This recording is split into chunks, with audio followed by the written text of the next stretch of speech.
After my 2 previous failed attempts at playing online in both Trackmania Nations and Trackmania Turbo, I've decided to make one final video about the Trackmania series. Trackmania 2020 will finally give me the chance to see what Trackmania's online mode is all about.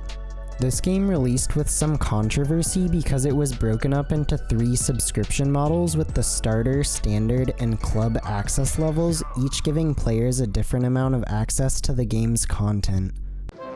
What, are you gonna cry now? Come on, cry, baby, cry for me. Come on, cry! Personally, I'm not a fan of splitting up a game's player base because it segments the community, but making the starter subscription free does help boost player counts. Everything in this video I did with the starter access, which does offer quite a bit of content, so don't think you're missing out on any major experiences if you want to hop in and try the game for free. The UI is as clean as ever with lots of subcategories to help organize everything Trackmania 2020 has to offer. Even though there's a lot of things in the menus, it's pretty easy to find what you're looking for, although Trackmania Turbo did have more personality. One thing they should do is update their UI menu to have some sort of visual indicator to show which game modes and experiences players have access to depending on which subscription model they have. The only way to find out is by clicking on something and then the game telling you with a pop-up window to buy a higher subscription model in order to play that mode. I just want to play Mario Kart! As always, I'll start with the single player mode, which consists of the seasonal fall courses as well as the training courses. The training courses are new, which is nice for newcomers to get a feel for how the car handles. The courses are designed to teach you basic things like cornering and what each block type does, as well as how each of the different surfaces change the car's handling. This is a really small change, but I liked how they sped up the countdown timer at the beginning of the race since it helps speed things along and makes failing over and over again a bit less tedious. Look how fast it goes compared to Trackmania Turbo's timer. 3, careful! 2, 1, go! On the first course I played, I noticed something a bit different that wasn't as upfront in the other Trackmania games. This game is focused more on finding skips in certain courses. On the first level, I went through the course on the intended route and got bronze. Then I kept trying to shave off time by doing shortcuts, like skipping the grass section at the end, and then by cutting through the checkpoint gate on the first checkpoint, and eventually got gold. It's all about finding the right route and then perfecting your line. It felt similar to when I first learned to speedrun, check out my video on that. The only difference was that I was coming up with the routes myself instead of learning them from somewhere else. Of course, there are tracks where there's only one route and perfecting the line is the goal, but the freedom of finding your own shortcuts is really satisfying because you feel like you cheated the track even though it was clearly intentional. Yet again, we have our classic surfaces like concrete, dirt, and grass with off-road variants of each, as well as one new surface in the form of ice. In my video on Trackmania Nations, I said that grass felt like ice. Well, in Trackmania 2020, they actually added ice, and guess what? It feels like ice.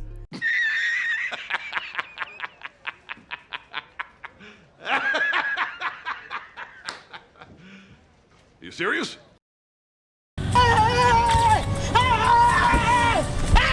It's pretty insane to control, and oversteering is necessary, which is really hard to get used to. I still suck at it. There are also these mounded surfaces too, where you have to figure out which parts you should jump over and which parts to grip to utilize the bank of the mound during cornering. They kept the turbo boost pads from Trackmania Turbo, although they function a little differently, and kept the engine off blocks.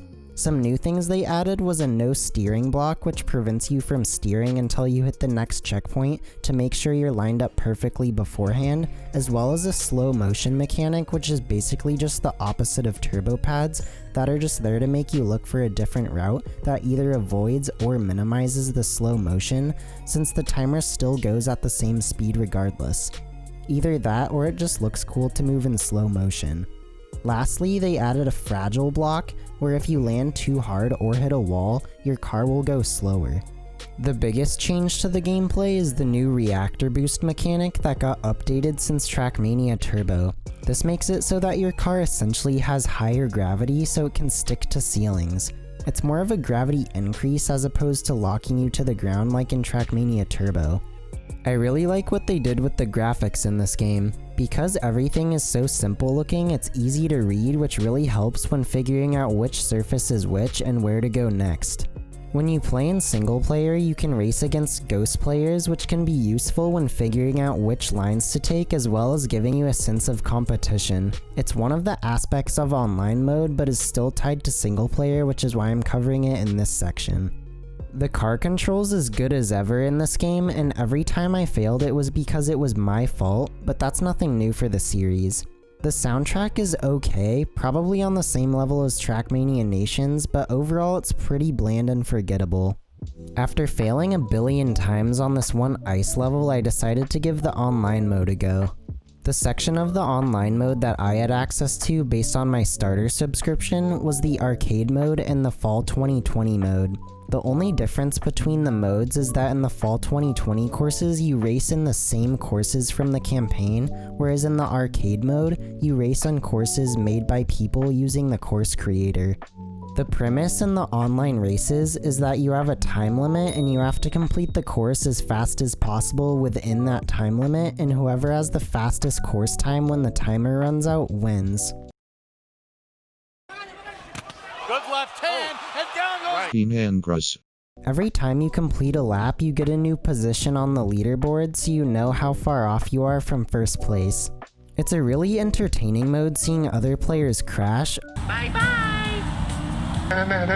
or being side by side with another player trying to pass them at every turn hoping you don't screw up.